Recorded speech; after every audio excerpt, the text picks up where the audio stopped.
Hi there, hope you are doing fine.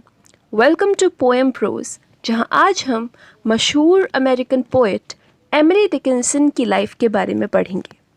इस video में मैं आपको एमिली की लाइफ के बारे में बताने के साथ साथ शॉर्ट पॉइंटर्स या नोट्स भी दूँगी। मैं सजेस्ट करूँगी कि पहले एक बार आप वीडियो को सुन लें, उसके बाद नोट्स ले सकते हैं। एमिली डिकिंसन की लाइफ के बारे में डिटेल में जानने से पहले ये ज़रूरी है कि हम उनकी लाइफ के बारे में कुछ एक की फैक्ट्स जान लें। जैसे एमिली डिकिंसन अमेरिका की हिस्ट्री की, इतिहास की सबसे प्रोमिनेंट यानी सबसे ज़रूरी और बड़ी पोइट्स में से एक हैं। वॉल्ट विटमन, रॉबर्ट फ्रॉस्ट जैसे पोइट्स के साथ वो अमेरिकन पोइट की जो एक रिप्रेजेंटेशन होती है उसमें शामिल हैं। उन्होंने अपनी लाइफ में लगभग 1800 पोएम्स लिखी थी और अपनी लाइफ टाइम में, अपनी जीवन के दौरान उन्होंने ज़्यादातर पोएम्स को छपवाने से मना कर दिया था। एमिली ने अपनी लाइफ का एक बहुत बड़ा पार्ट बहुत आइसोलेशन यानी अकेलेपन, सिक्लूजन में बिताया और उन्हें वाइट क्लोथ्स पहनना बहुत पसंद था। अपनी लाइफ में आगे चलकर उन्होंने गेस्ट को ग्रीट करना या फिर किसी से मिलना जुलना तक छोड़ दिया था। तो आइए जानते हैं इस महान पोइट की लाइफ के बारे में डिटेल में। एमिली एलिजाबेथ डिकिंसन का जन्म 10 दिसंबर 1830 को एमहर्स्ट, मैसाचुसेट्स में हुआ था। मैसाचुसेट्स थोड़ा कॉम्प्लेक्स है प्रोनाउंस करने में। यूएस का एक स्टेट है, तो यूएस के एक स्टेट में एक शहर था एमहर्स्ट, वहाँ पर एमिली का जन्म हुआ था। उनकी फैमिली जो थी वो बहुत अमीर तो नहीं थी, लेकिन सोसाइटी में एक स्टेटस था, एक रुतबा था उनकी फैमिली का। उनके फादर का नाम एडवर्ड डिकिंसन था, जो कि एक लॉयर थे और एमहर्स्ट कॉलेज के ट्रस्टी भी थे। उनकी माँ का नाम भी एमिली था और उनका पूरा नाम था एमिली नॉरक्रॉस। शादी से पहले उनका सरनेम नॉरक्रॉस रहा होगा। एमिली और एडवर्ड, यानी एमिली मतलब एमिली की माँ, एमिली नॉरक्रॉस और एडवर्ड डिकिंसन के 3 बच्चे थे। William Austin, second Emily Elizabeth यानी एमिली डिकिंसन और थर्ड थी लवीनिया नॉरक्रॉस। बचपन में एमिली बहुत ही वेल बिहेव्ड, सिंसियर चाइल्ड थी और उन्हें म्यूज़िक बहुत पसंद था और उन्हें पियानो बजाना काफ़ी अच्छे से आता था और पसंद भी था। एमिली के लेटर्स से हमें पता चलता है कि उनकी जो मदर थी वो अपने बच्चों से काफ़ी दूर दूर रहती थी और जो उनके पिता थे वो बाहर रहकर भी अपने बच्चों की पढ़ाई लिखाई की सारी जानकारी लेते रहते थे। सितंबर 7, 1840 को डिकिंसन और उनकी सिस्टर लवीनिया को एमहर्स्ट एकेडमी में दाखिला दिला दिया गया। डिकिंसन ने 7 इयर्स एकेडमी में बिताए।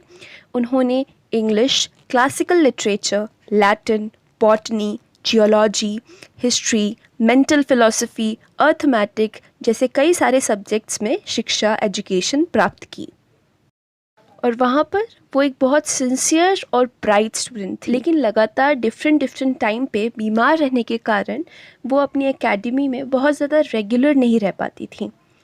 एमिली को एक छोटी उम्र से ही डेथ यानी जो मृत्यु होती है उसका एक बहुत ज़्यादा आभास था कि अंत में हर कोई मर ही जाता है। ये जो आभास होता है ये उनके अंदर बहुत ज़्यादा था। उनकी जो कज़िन और फ्रेंड सोफिया हलम मरी इलनेस से, तब एमिली बहुत डीपली ट्रॉमेटाइज हो गई, डीपली बहुत दुखी हो गई और उन्हें सदमा बैठ गया, इतना कि उन्हें बॉस्टन भेज दिया गया रिकवरी के लिए। बॉस्टन से लौटने के बाद उन्होंने सूजन गिलबर्ट नाम की एक शख्स थी, उनके साथ फ्रेंडशिप करी बहुत डीप, और यही सूजन आगे जाके उनकी भाभी बनने वाली थी, यानी ऑस्टिन से उनकी शादी होने वाली थी। यहाँ पर ये बहुत ज़रूरी है इसको जानना, क्योंकि सूजन से जो उनकी फ्रेंडशिप थी बहुत इम्पॉर्टेंट थी और उनकी लाइफ में एक बहुत बड़ा रोल प्ले किया उसने। एमिली की जो फैमिली थी उन्होंने एक अटॉर्नी थे बेंजामिन फ्रैंकलिन न्यूटन, उनको दोस्त बना लिया, यानी उनके घर में उनका आना जाना हुआ और वही थे, बेंजामिन ही थे जिन्होंने एमिली को विलियम वर्ड्सवर्थ और रेल्फ वॉल्डो एमर्सन के वर्क से इंट्रोड्यूस करवाया। यहाँ पे रेल्फ वॉल्डो एमर्सन इम्पॉर्टेंट है क्योंकि रेल्फ वॉल्डो एमर्सन को अक्सर अमेरिका का माइंड कहा जाता है, यानी एक बहुत इम्पॉर्टेंट थिंकर थे वो, जो अमेरिका की फाउंडेशन होती है, एक आइडियोलॉजिकल फाउंडेशन होती है उसके लिए। और एमर्सन ने एमिली के दिमाग पर एक बहुत डीप इम्पैक्ट डाला। एमिली को भी दुनिया के लगभग सारे पोएट्स और ऑथर्स की तरह शेक्सपियर बहुत भा गए और वो उनसे डीपली इंस्पायर्ड हो गई। उन्होंने एक बार कहा था कि अगर शेक्सपियर के वर्क पढ़ लिए तो कोई और दूसरी किताब चाहिए ही नहीं।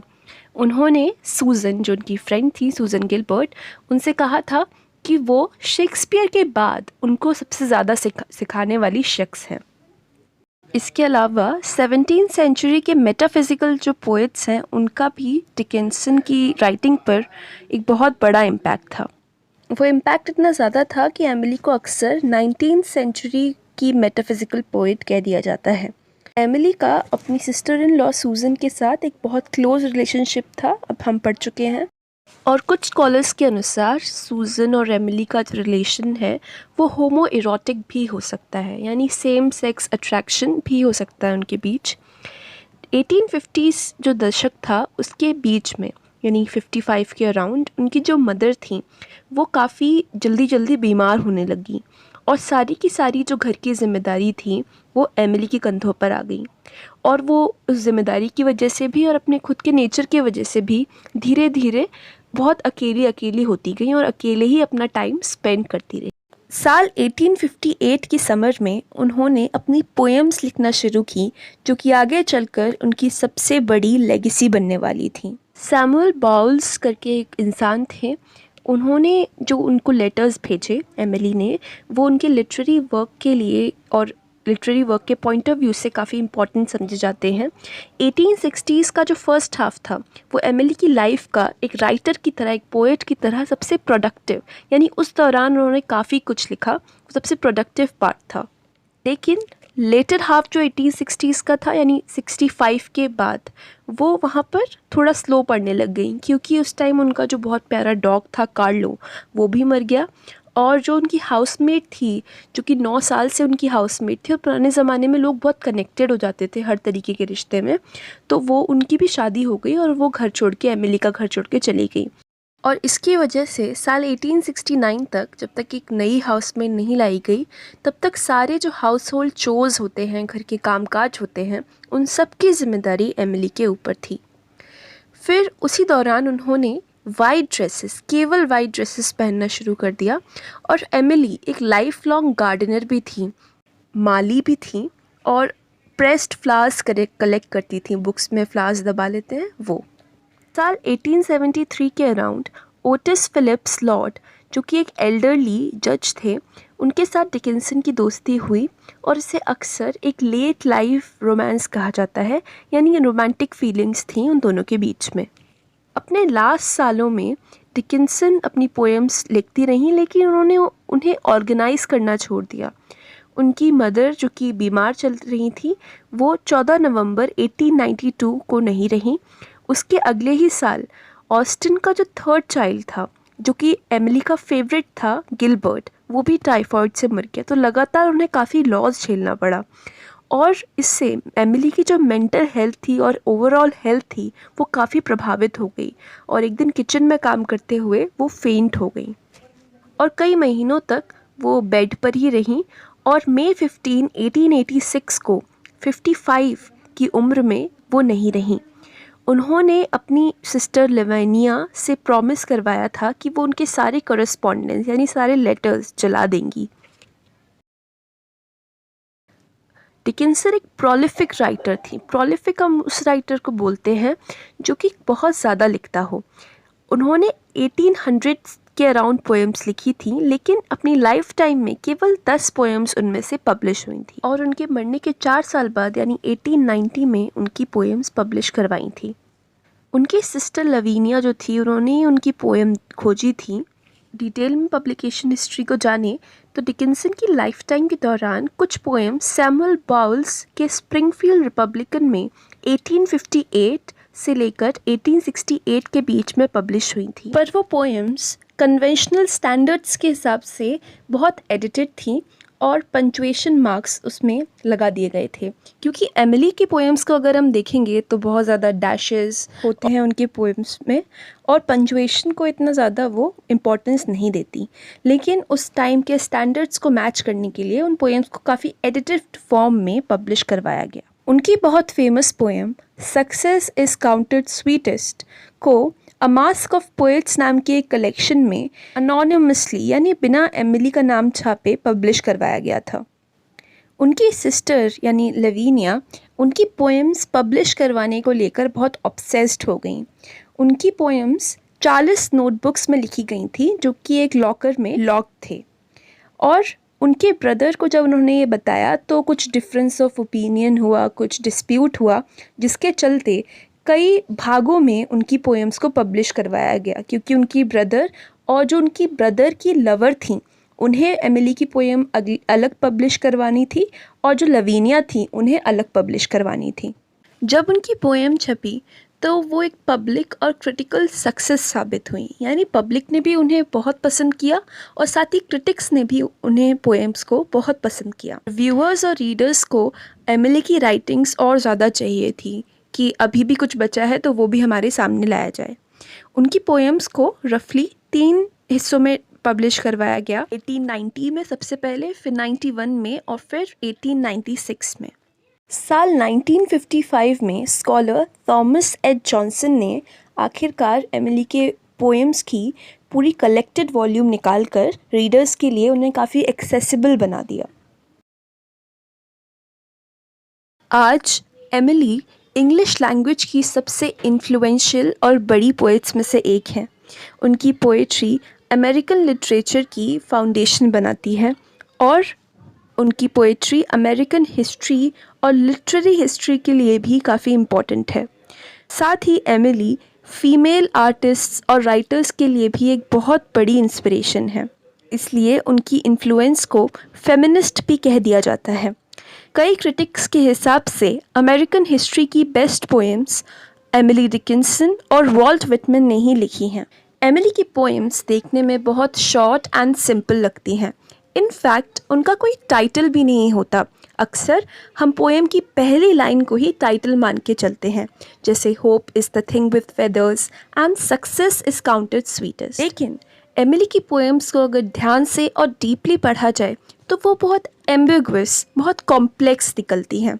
और यहीं पर एमिली की ability as an artist, as a poet हमको दिखती है। उनकी पोएम्स काफ़ी अनकन्वेंशनल हैं, बहुत छोटी हैं और कई सारे डैशेस होते हैं उनमें, और यूजुअली वो एक स्लैंट राइम फॉलो करती हैं, यानी वर्ड्स एग्जैक्टली राइम नहीं करते, राइम करते हैं लेकिन सिलेबल टू सिलेबल नहीं। एमिली एक खास पोएट इसलिए हैं क्योंकि अपनी पोएट्री के थ्रू वो कोई मॉरल या फिर किसी तरह का मैसेज देने की कोशिश नहीं करती। वो असल में लाइफ को लेकर, लाइफ का मतलब क्या है इसको लेकर कंफ्यूज्ड हैं और कंफ्यूजन में रहने को तैयार हैं, और उनकी पोएम्स उस कंफ्यूजन, उस क्वेश्चनिंग का ही एक नतीजा है। For example, hope is the thing with feathers को यूजुअली हम स्कूलों में, कॉलेजों में इस तरह पढ़ते हैं कि वो एक मोटिवेशनल पोएम और आशा रखने के लिए हमको मोटिवेट करती है। लेकिन अगर हम केवल पोएम को पढ़ें जितना एमिली ने लिखा है, उन्होंने केवल होप को डिस्क्राइब किया है, होप के, आशा के नेचर को एक चिड़िया से कंपेयर करके डिस्क्राइब किया है। दैट मीन्स एमिली ये नहीं कह रही है होप रखनी चाहिए, नहीं रखनी चाहिए। उन्होंने बताया है कि लोग होप रखते हैं और किस तरह होप उनको सरवाइव करवा देती है। या वहीं पे उसी पोएम में वो स्टॉर्म्स की, कई सारी कठिन परिस्थितियों की भी बात करती हैं। तो वो ये नहीं कह रही कि आपको होप रखनी चाहिए, नहीं रखनी चाहिए। वो बस ये बता रही हैं कि लाइफ में कठिन परिस्थितियाँ होती हैं, लाइफ ऐसी ही है और इंसान होप रखते रखते अपना जीवन काट देता है। अब आप उसे जैसे देख लीजिए, आशा से भर जाइए उस पोएम को पढ़ने के बाद या निराशा से, ये रीडर के ऊपर है।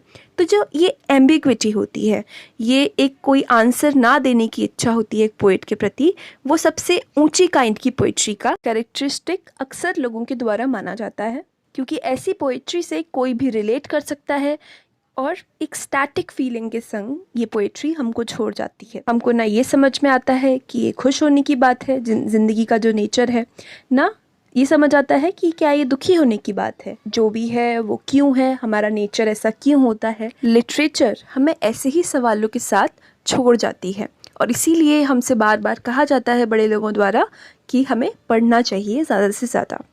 तो ये थी एमिली डिकिंसन की लाइफ और वर्क्स के बारे में एक छोटी सी प्रेजेंटेशन। अगर आपको ये वीडियो हेल्पफुल लगा हो तो लाइक करना ना भूलें, सब्सक्राइब भी कर सकते हैं ताकि आने वाले वीडियोस से आप कनेक्शन में रहें। साथ ही कमेंट्स में फीडबैक दे सकते हैं, क्या चीज़ मैं ऐड कर सकती हूँ ऐसे वीडियोस में, ये बता सकते हैं, कोई डिस्कशन शुरू कर सकते हैं।